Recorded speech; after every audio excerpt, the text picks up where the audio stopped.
Ka shkruar në 140 numri qytetarëve nga Bajramçuri, të cilët kanë paraqitur shenja helmimi dhe kanë kërkuar ndihmë mjekësore në spitalin e qytetit.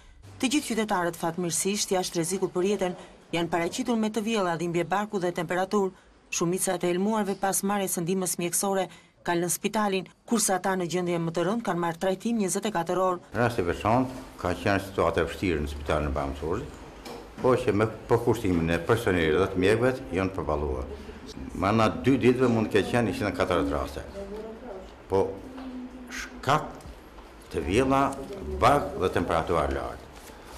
Nuk ka dalë kopërkultura, a mund të jetë një salmonell, apo shegel, apo se çfarë, po do të prit kopërkulturën në analizën që më nxjerr shkallë. Po që është përballuar normal. Sot që jam rojë unë, fluksi ka ra.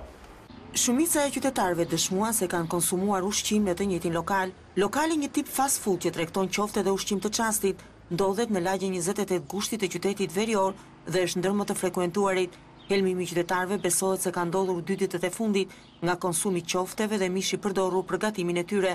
Pas kësaj, specialistë akuzë dhe drejtorisë së shëndetit publik morën mostra për kryerjen e ekzaminimeve përkatëse dhe mbyllën restorantin.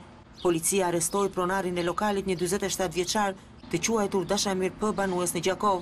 Ai akuzohet për prodhim dhe shitje të ushqimeve dhe lëndëve të tjera të rrezikshme për shëndetin, si dhe kontraband me mallra të tjerë. Vijojnë hetimet për zbardhjen e ngjarjes, ndërsa ekspertiza do përcaktoj shkakun e këtij helmimi masiv.